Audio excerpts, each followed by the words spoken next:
On the morning of October 3, 1991, Portland, Oregon wore a robe of gray mist and silence. Rain hadn't yet fallen, but the clouds sagged heavy with promise. In the Langston home on Hawthorne Avenue, a single mother stood at the edge of her 5-year-old daughter's bed. The sheets were barely wrinkled. The stuffed bear named Rupert was on the floor. And the pink plastic recorder that little Maddie had clutched every night for months sat alone on the nightstand. The window was locked. The front door was bolted. No sounds had disturbed the early morning calm. Yet somehow, impossibly, Madeline Langston was gone. The Langston home sat nestled between dogwood trees and faded wooden fences in a working-class Portland neighborhood. Rebecca Langston, 32, had chosen the house for its promise, a place to raise her daughter and build something solid. It had taken years of double shifts at the hospital and quiet sacrifice, but she'd made it theirs. A front porch with a swing, a backyard with a tire on a rope. Inside a tiny world of routines and memories. But the house had grown tense. Rebecca had recently filed for separation from Richard Langston, her husband of 7 years. Though they hadn't gone public with the decision, the emotional distance was wide. Richard had been sleeping in the guest room, citing work. He was a sound engineer, often on the road or on sets, his world filled with headphones and static. Rebecca had stopped waiting for explanations. That Thursday morning was supposed to be like any other. Rebecca had returned from an overnight ER shift, expecting to tiptoe into Maddie's room, brush back her curls, and press a kiss to her cheek. But when she opened the door, what she saw made her knees give. The bed was undisturbed. The quilt lay folded neatly. Rupert the bear was on the floor, and Maddie gone without a sound. Rebecca Langston was a sharp-featured woman with dark eyes that always seemed to hold a storm. She was composed under pressure, a skill honed by years in emergency medicine. But that morning her hands trembled. Maddie was her world, a girl who insisted on brushing her teeth while singing, who loved grilled cheese cut into triangles, and who never went to sleep without her pink recorder. An old toy that Rebecca had almost thrown away, only to find it in Maddie's arms the next morning. Richard Langston, 35, was charming and enigmatic. He could light up a room but vanish emotionally in a heartbeat. He had been different since his last job with the traveling crew. Rebecca had noticed small things, the extra cash, the hours he couldn't explain, the way Maddie sometimes looked at him with a strange mixture of fear and longing. Maddie, their daughter, was a bundle of sunshine. She loved stories of princesses who rescued themselves.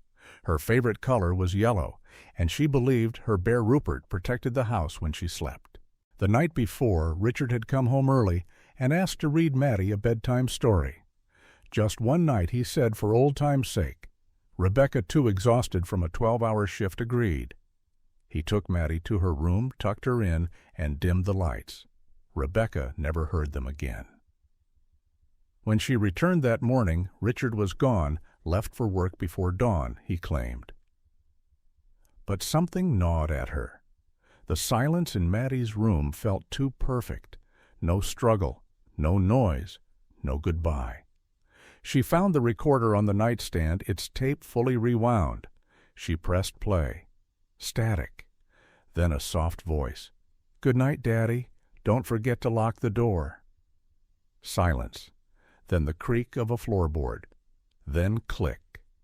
The recording stopped. Rebecca called 911 at 6:17 a.m. Officers arrived by 6:45, uniformed polite, but skeptical. Did Maddie ever run away before, one asked gently. "She's 5, Rebecca snapped. She still thinks raccoons talk." Detectives began canvassing the neighborhood. There were no witnesses, no strange cars reported, no security cameras nearby. The back door was locked from the inside. The windows were closed. Richard arrived at 9:12 a.m. when Rebecca called. He looked stunned. "She was sleeping when I left, I swear," he muttered. I kissed her forehead. I checked the window. It was locked. Detective James Rourke, 48, took over the case. A quiet man with a background in missing persons, he observed everything. He watched Rebecca and Richard interact. He took the recorder into evidence. He requested phone records. By 4 p.m., no trace of Maddie had been found. That night, Detective Rourke returned to the house alone. "I want to see the basement," he said calmly. Rebecca blinked. "It's just storage. We haven't used it in months." They descended the narrow steps, flashlights cutting through dust and cobwebs. Old boxes of broken lamp crates of holiday decorations. Then in the far corner Rourke paused. A child's drawing taped to the wall. Princesses, castles, stick figures, one labeled "Me," another labeled "Him," and between them a black scribble. A cage. "What's this?" Rebecca shook her head. "I've never seen it." Crime scene techs returned the next morning. They searched every inch of the basement.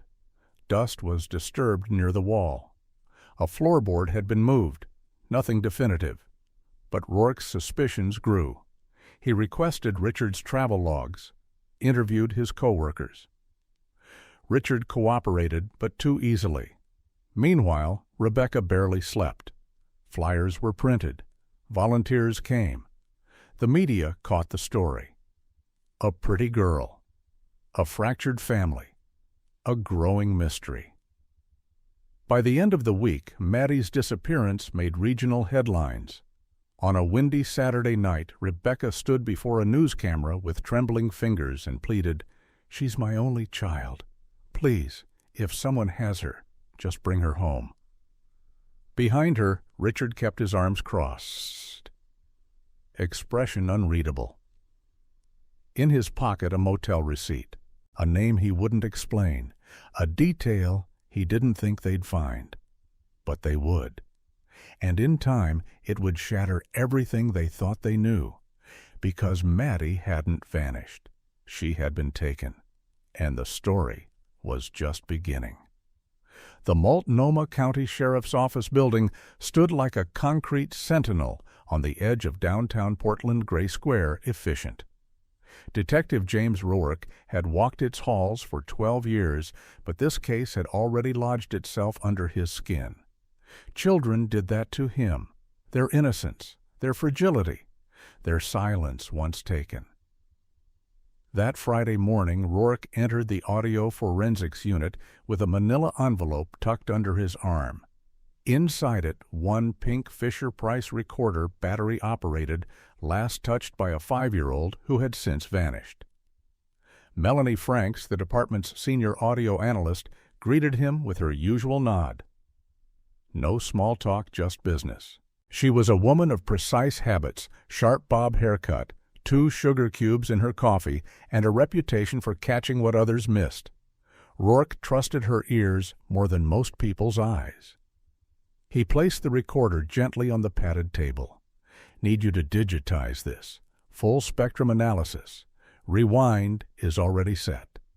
Melanie raised an eyebrow. "The missing girl." He nodded once. With gloved hands, she pressed play. At first, nothing but a soft hiss, white noise, familiar to anyone who'd grown up with cassettes.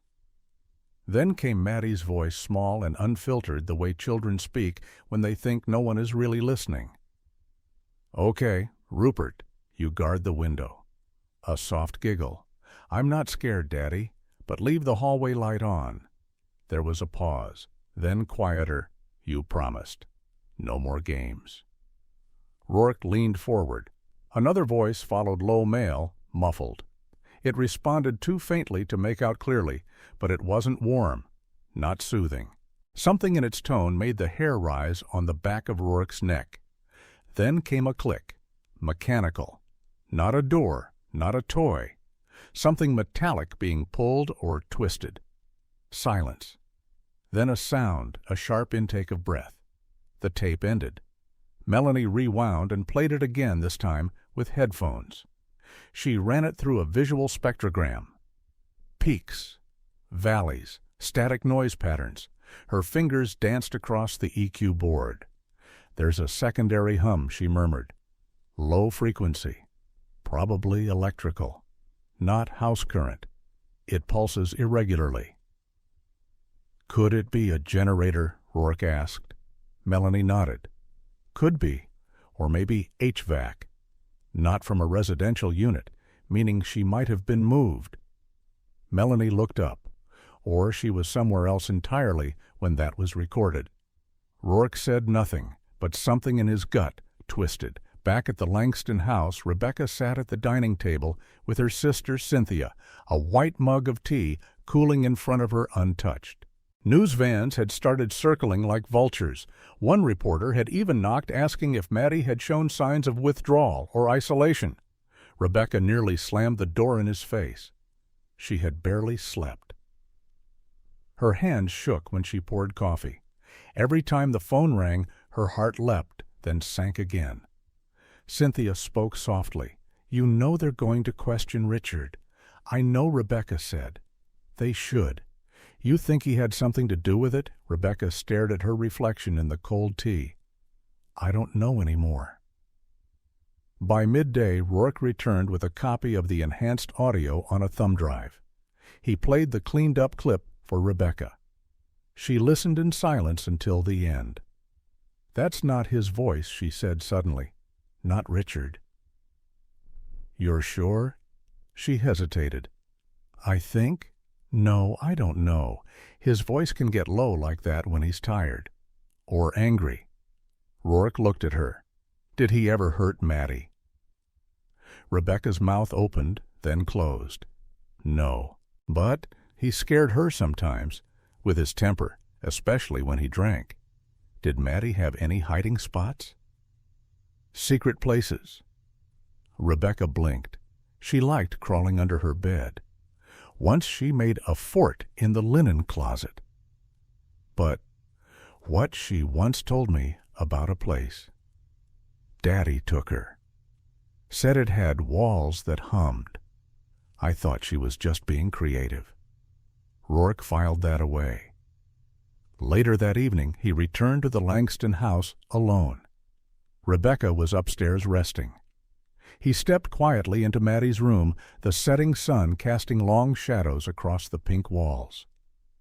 He sat on the floor, back against the dresser, and just listened. The house spoke in creaks and settling bones. But one sound was wrong, a faint draft near the baseboard behind the nightstand. He moved the furniture and tapped the wall. Hollow, uneven. Using a screwdriver, he pried at the edge of the drywall and found a hidden seam. Beneath it, an old vent panel long sealed but recently disturbed. He shone his flashlight inside. Dust, cobwebs. But further in, what looked like the edge of a child's blanket. He called in forensics. By morning, they had pulled away the panel completely and revealed a narrow crawl space. It stretched under the house toward the back, leading directly to the basement guest room. Richard's room. Inside the crawl space were smudged footprints, small, barefoot. A clump of yellow thread snagged on a nail. Maddie's favorite pajamas were yellow. Rebecca sobbed when they showed her. Meanwhile, Richard Langston was nowhere to be found. When Rourke called his phone, it rang 4 times, then voicemail. At his last known job site, the Cascade Soundstage warehouse, he hadn't been seen in over a week. They hadn't even known he'd been fired. That's when Rourke put out a bolo "Be on lookout." Richard Langston, age 35, height 6'1", former sound engineer, last seen driving a gray Chevy S10, license plate ending in 61K. Detective Rourke stared out at the rain that afternoon and made a note in his casebook. Maddie didn't run. She was led, through the wall, into the dark. By Sunday morning, the entire city knew her name. It was the word Castle that did it. Rourke had spent hours sifting through recordings, neighborhood witness reports, Richard Langston's work history, and Rebecca's interviews. But it wasn't until he reviewed the earliest interview with Rebecca again that the phrase jumped out.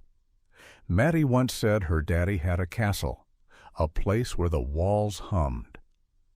At first, Rebecca assumed it was just fantasy, but now Rourke felt differently.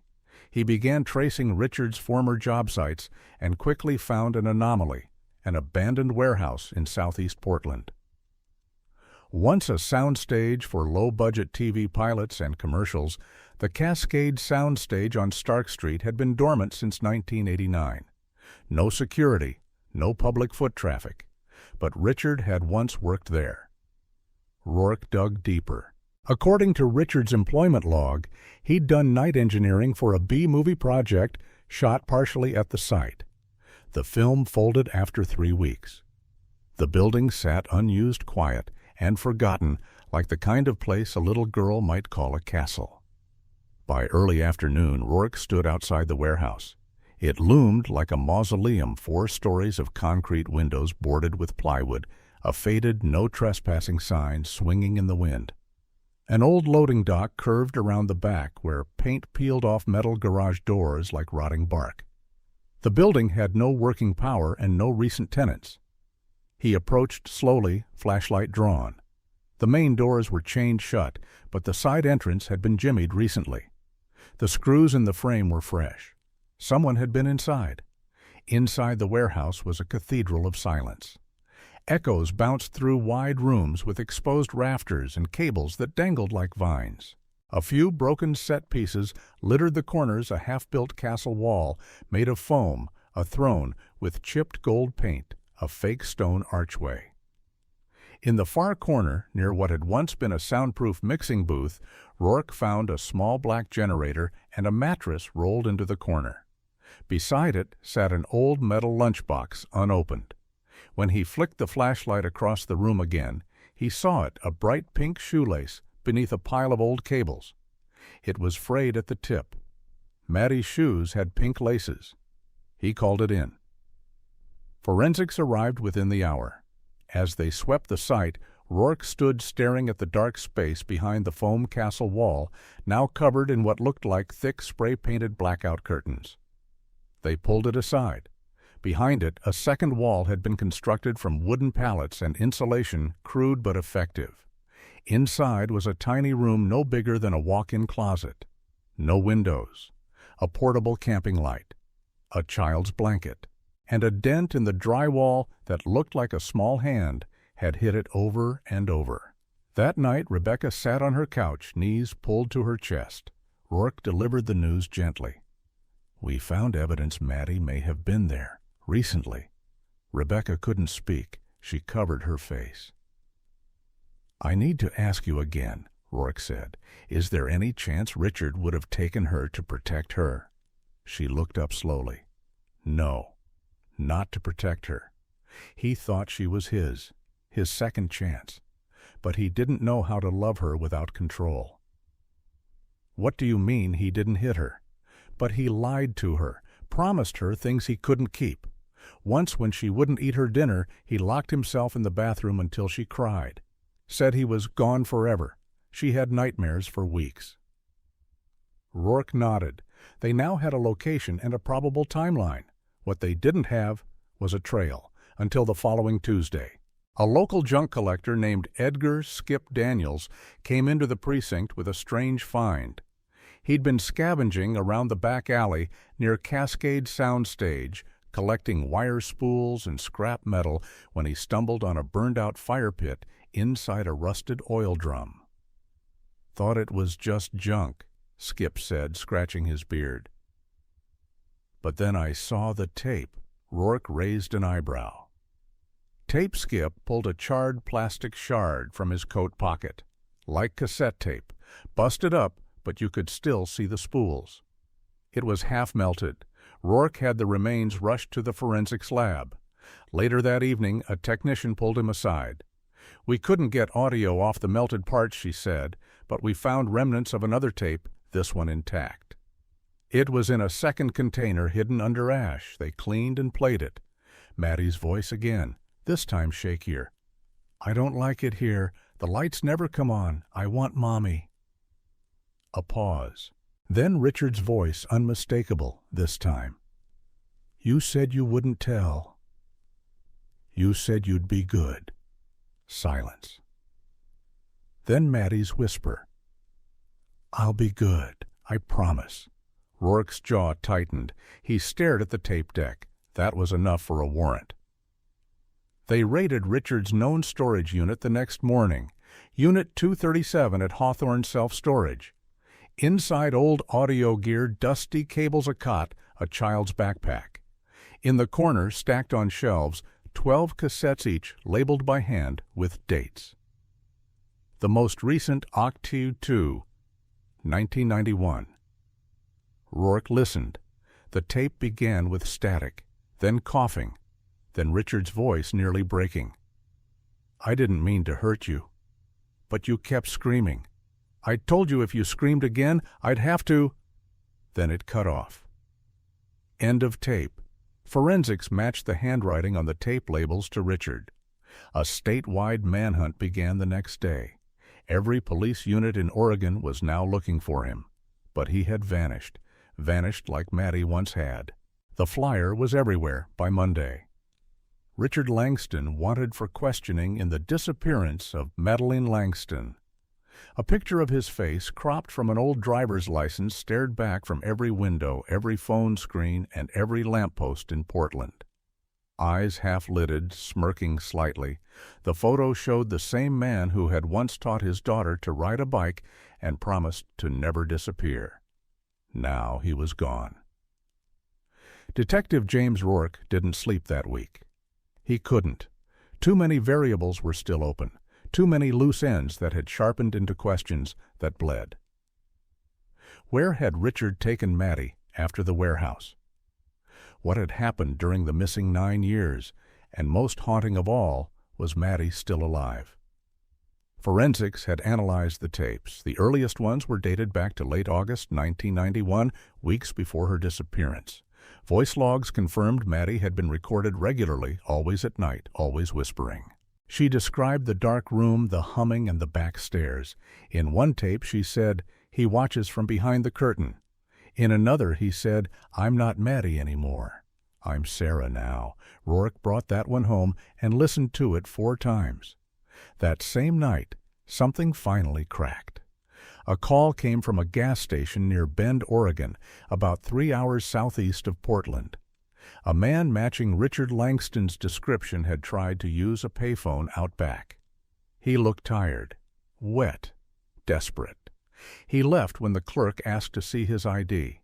Security footage showed a blurred face and the tail end of a gray Chevy S10 peeling away down the wet highway. Rourke, exhausted but alert, called the Oregon State Police and began triangulating probable shelter locations. Richard wasn't camping, he hated bugs. And he wasn't staying at motels, they were all being watched. So where would a man like Richard go? Someplace forgotten, off the grid. Rourke thought back to the tapes. The humming, the back stairs. He watches from behind the curtain. It clicked. Old theaters. Richard had worked on film sets. He knew acoustics. He'd once talked about retrofitting an abandoned theater to record underground demos. Rourke called his tech analyst at 3 a.m. Pull every condemned theater in a 100-mile radius from Bend. By morning, he had 5 names. But only one jumped out, the Silver Crest, a former vaudeville venue shut down since 1979, located off Route 97 halfway to Redmond. Completely isolated. When the team arrived at Silver Crest that afternoon, the skies were gunmetal gray and wind swept sand across the cracked asphalt of the parking lot. The marquee still hung from its iron frame letters, missing windows, shattered. Inside, silence reigned. The walls were flaking red velvet. Rows of ancient seats sagged with mold. A wooden stage stood rotting curtains half torn, but someone had been there. Cigarette butts, a sleeping bag, a cassette player. And on the main screen, pinned with duct tape, was a Polaroid. A girl, blonde, thin, pale. She held a sign that said April 1996. She looked older than Maddie would have been, and her eyes haunted. In the bottom right corner, a handwritten scrawl, "She won't talk anymore." Rourke stared at the photo for a long time. The team swept the building. Upstairs in the projector booth, they found more cassettes, 37 to be exact, but not one held new audio. They were copies, duplicates. Below in the trap door beneath the stage, they found what looked like a small room, like the one at the Cascade Warehouse. Blankets, a single doll, a white wall with red crayon marks, a name scratched over and over, Sarah. Sarah. Sarah. Back in Portland, Rebecca was barely holding together. Her sister Cynthia had moved in temporarily to help with media and police visits. Reporters still hovered. A local journalist named Lenny Kraft had tried twice to sneak onto the lawn. Rebecca, in a rare moment of fury, had stormed out and thrown a flower pot at his car. She didn't care. Her daughter had become a mystery. A photo. A sound file. A ghost locked inside cassette tape and memory. But then something changed. An envelope arrived in the mail. No return address. No postmark. Hand-delivered. Inside a drawing. Crayoned lines. A house with a triangle roof. A girl with long hair. A dog. A woman with sad eyes. And on the back, written in faint pencil, "I remember. She still hums. She's coming." Rebecca collapsed when she saw it. But it wasn't fear. It was recognition. The handwriting was Maddie's. 9 years had passed, but she knew. Her baby was alive. Rourke received a scanned copy within the hour. "I think she's sending us breadcrumbs," Rebecca said through tears. "If she is." Rourke said, "We need to start following them." The moment Detective James Rourke held the drawing in his hand, he felt it an ache that wasn't just professional. It was personal now. The sketch wasn't just a cry for help. It was a declaration. Maddie, or whoever she had become, was still out there. And she remembered. The handwriting had been verified by Rebecca's childhood samples Maddie had scribbled before age 6. The angle of the letters, the shape of the lowercase a, even the backwards S in the word she, matched perfectly. Maddie was writing. And not just writing, sending messages, but how she'd been gone for almost a decade. No credible sightings, no recorded movement on Richard Langston's bank accounts. And yet, this envelope had arrived. No postage, no fingerprints, no surveillance caught who dropped it off. But it had come directly to Rebecca's door. That meant one of two things: Maddie had escaped, or someone was letting her speak. Rourke immediately traced the type of crayon and paper, cheap, school-issued stock, common in foster facilities, shelters, and juvenile centers across Oregon. Nothing conclusive, but it was the phrase on the back that bothered him. "She still hums." He remembered the earlier recordings, the low electrical buzz in the background, the walls that hummed, the duct fans, the generators. It wasn't metaphor. It was a clue. He returned to the old Silvercrest Theater that same afternoon. The team had cleared the site, but Rourke needed to walk it alone. He stood on the stage, flashlight in one hand, Maddie's drawing in the other. Then he heard it, barely audible, but there. A hum. He followed the vibration beneath the floorboards down the trapdoor and into the crawl space. It wasn't coming from the generator. It was the wall. He pressed his hand against the drywall. Buzzing. He pried a panel open and revealed old metal conduit, rusted but active. It led further. Beyond the original storage room, hidden behind insulation and soundproofing foam, was another false wall, this one more elaborate. When he pulled it back, he found stairs, crumbling, unsafe, leading downward. Basements weren't listed on the blueprint, but Rourke descended anyway. It smelled of mildew and old copper. The walls were streaked with mold. His flashlight caught flickers of water along the floor. And then at the bottom, a door. Heavy, reinforced, locked from the outside. Rourke drew his weapon, heart pounding. He kicked it open. The room was empty. But someone had lived there. An old mattress, a toothbrush, a battered children's book, Goodnight Moon. Pages torn, corners chewed. And on the wall, written in chalk, April 1996, June 1998, July 1999. Next to each, a tally mark. A countdown, a calendar, then something else, a smudge on the cement, a faint drawing. It was another girl, stick figure, curly hair, no face, and a large man standing next to her. Above them, a shape, an eye, watching. Rourke took photos of everything. Back at the station, he showed the wall markings to Rebecca. She paled. She used to draw that shape, the eye. Said it protected her from monsters, but after Richard left, she said it was the monster. Rourke had a theory. Maddie wasn't just trying to escape. She was tracking time, counting the years, trying to remember who she was, and maybe, just maybe, waiting for rescue. That night, another envelope arrived, this time at the precinct. Same hand lettering. Inside, a Polaroid photo. Blurry, taken through glass. But clear enough. A girl in a hoodie, face shadowed, standing near a highway rest stop. On the back, written in pencil, Mile 212.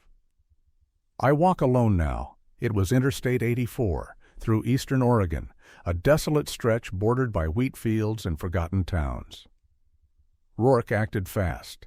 He sent units to all rest stops between Mile 200 and Mile 220. They searched bathrooms, dumpsters, ditches.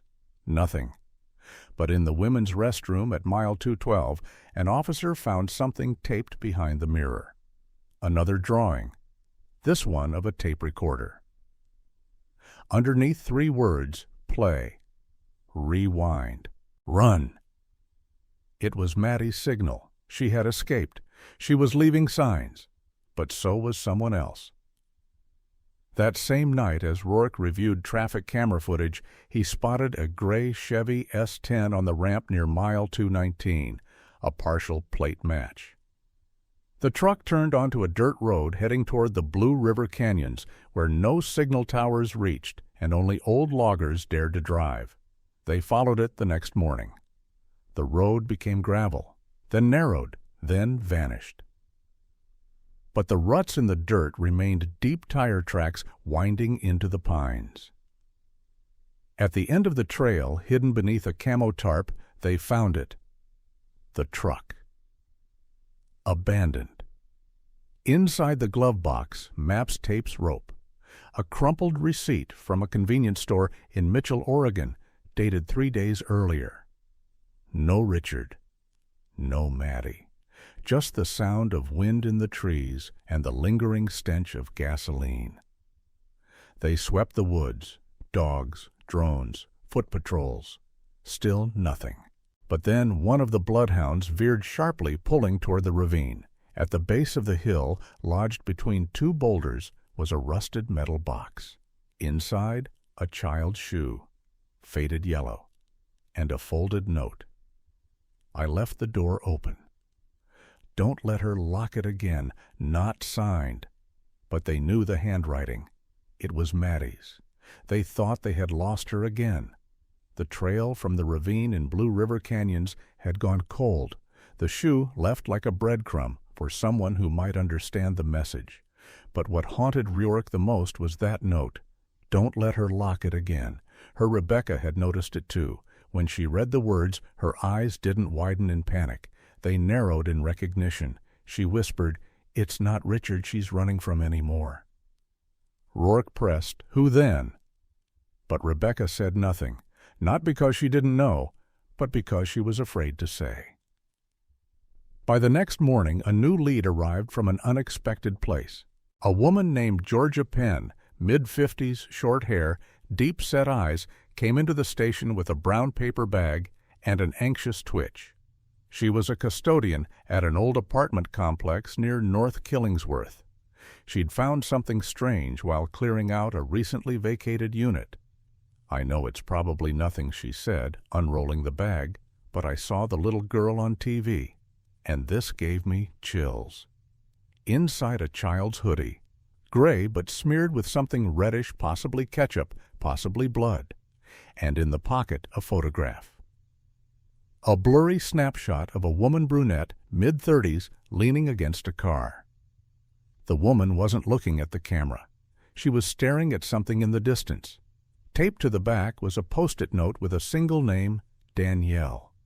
Rebecca paled when she saw it. "My sister," she whispered. "That's Danielle." Rourke turned sharply. "You never mentioned a sister." Rebecca's voice wavered. "We don't speak." "Why not?" She looked away. "Because she told Richard things that weren't true, about me, about Maddie. After the divorce, she got closer to him.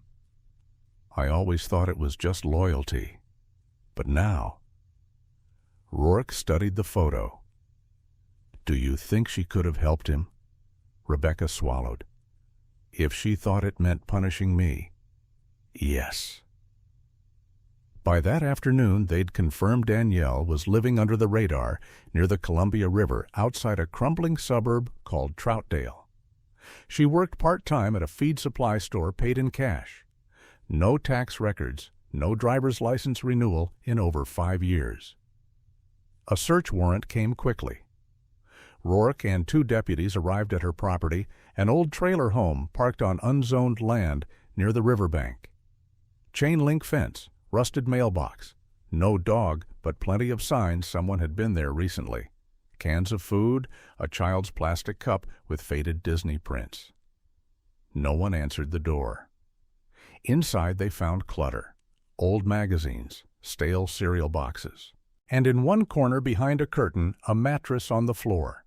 2 blankets, one adult-sized, one child-sized, and taped to the wall in child's handwriting. "Sometimes she cries in her sleep. I pretend not to hear." Rourke stood frozen. This wasn't Richard's handwriting. It wasn't even Maddie's. It was another child. They checked every surface. Fingerprint analysis confirmed 2 unknown sets, one matching Richard Langston, one matching a minor female, and a third. The lab couldn't identify it, not yet. But Rourke had a theory. He turned to Rebecca. "Did Danielle ever have children of her own?" Rebecca's face stiffened. "She lost a baby, years ago. After that, she became unwell. She moved around a lot, cut off from the family. I didn't think she was capable of—" "She's capable of hiding a child," Rourke interrupted, "and she may have helped Richard keep Maddie in exchange for something."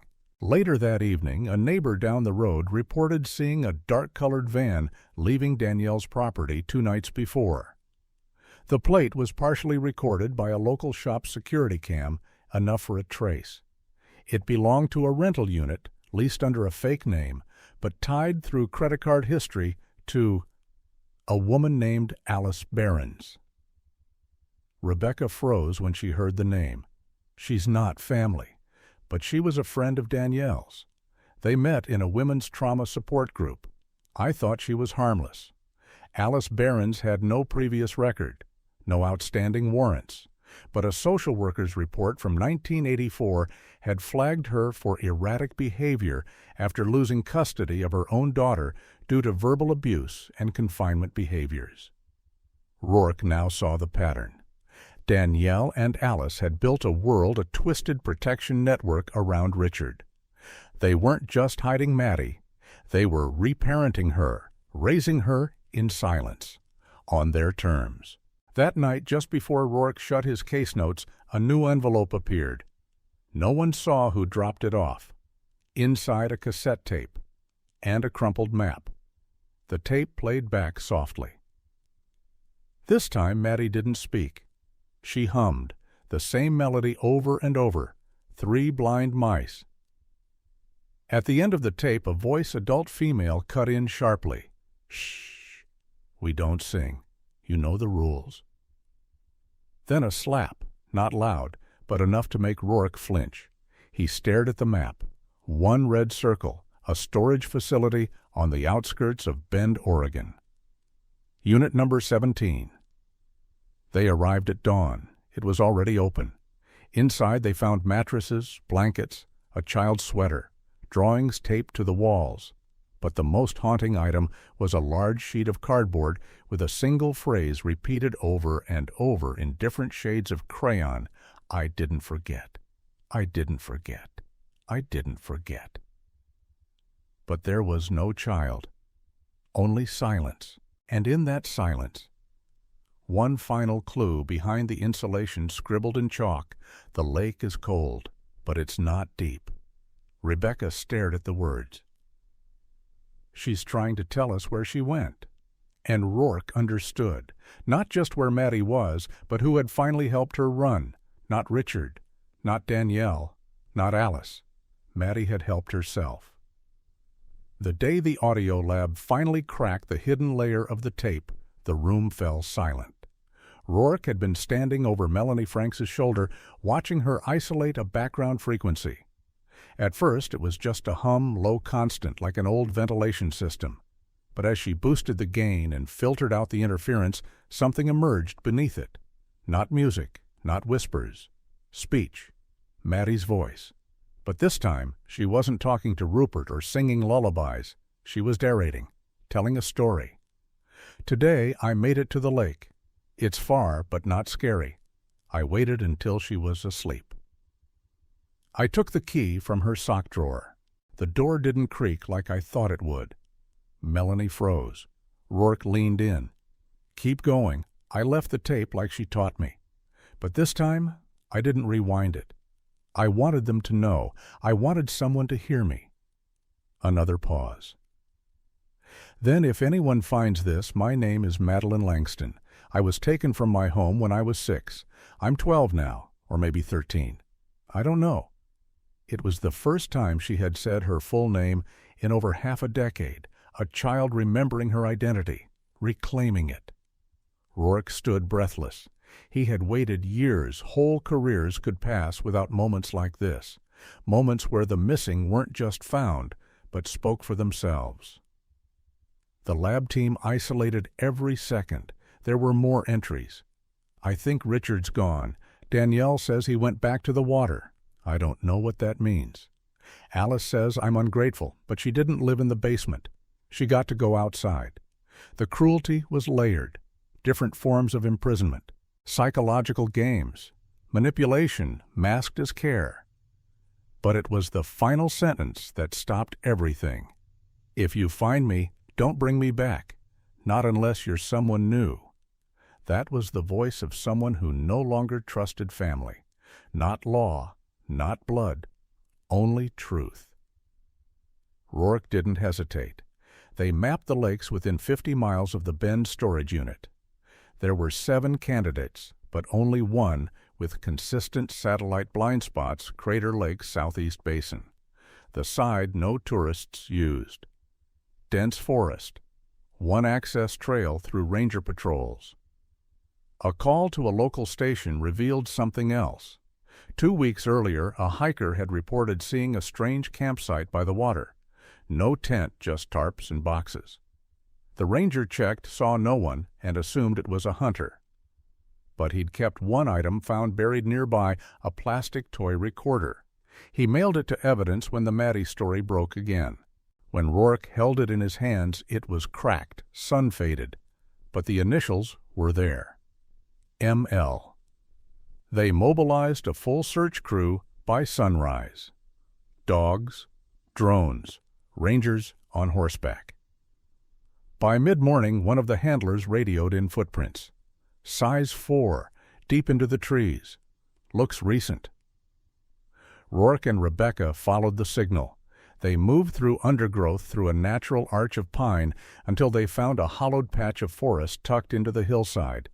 A fire pit, ashes still warm, and beside it, drawn in the dirt with a stick, "I'm not hiding. I'm waiting." Rebecca fell to her knees. "She's here." A soft sound came from the trees. A breath. Then another. Rourke turned slowly. And there she was. A girl thin, taller than they remembered, wearing a patched sweatshirt and carrying a rolled blanket on her back. Her eyes darted from face to face, then settled on Rebecca. Neither spoke. Rebecca didn't cry. She didn't reach out. She simply whispered, "I didn't stop." And Maddie, now almost a teenager, nodded once, eyes shining but dry. "I know." Rourke stepped forward. "Madeline, I'm Detective Rourke. You're safe now. We'll get you medical attention, a place to rest." Maddie raised her hand. "I need to tell you something first." They waited. She sat down on a rock and pulled out a small cassette. "This one's not for court. It's for memory." Rourke nodded. Melanie Franks later called it the tape that cracked the case wide open, the final recording. Recovered 2000. It wasn't just Richard. He left me with them, said he had to go. But I think he never meant to come back. Danielle told me Mommy didn't want me. She said she found a better daughter. But I knew she was lying. I just didn't know how to prove it. Alice had rules. No TV, no singing, no stories that weren't approved. But I kept my recorder, even when they took away my name. When I turned 10, I started planning. I'd pretend to sleep. I'd hide food. I found an old map in the basement of the stage. That's how I found the creek. Then the fence. Then the road. It took me 2 years to learn how to run and not get caught. And now I'm here. The case closed quietly. Richard's body was never recovered, but DNA-matched remains found downstream from the Blue River. Drowned. Suicide suspected. Danielle was arrested, found guilty of aiding and abetting unlawful imprisonment. Alice Behrens pleaded insanity. She was committed indefinitely. But Maddie. She chose a new name, a new home. She didn't want to go back to Rebecca, not yet. Too many wounds, too much silence. She entered protective foster placement under the name Emily Reeves. And every week she mailed one letter. To a P.O. box registered under Rourke's name. Each letter ended with the same 3 words, "I'm still here." And that, more than justice, more than arrest warrants, was what this story was really about. Not just survival, but witness. The girl who hummed, now learning to speak her story aloud, and for the first time in nearly 10 years, someone was listening. The morning sun rose pale and uncertain over Brookstone, casting long shadows across the town square. At the center, under a white canopy tent, folding chairs were arranged in rows facing a makeshift podium. There were no balloons, no student choirs, no politicians grinning for cameras. This wasn't a celebration. It was a memorial.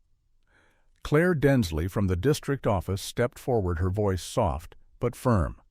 "We gather here not because it is comfortable, but because it is right.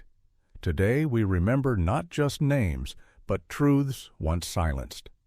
She gestured to a simple wooden sign on the podium, "In memory of those forgotten." Among the crowd sat teachers, neighbors, a few journalists. At the front, Sarah Greaves, who had lit candles every birthday Maddie missed. Beside her, Rebecca Langston, no longer frantic, just quietly composed. And just behind them, leaning on a cane, stood Martin Henley, retired janitor, once falsely accused, and now finally cleared. He didn't speak. He didn't need to. His presence said everything. The town had changed since Maddie's voice returned. The Cascade soundstage, once abandoned, had been cordoned off and marked for demolition.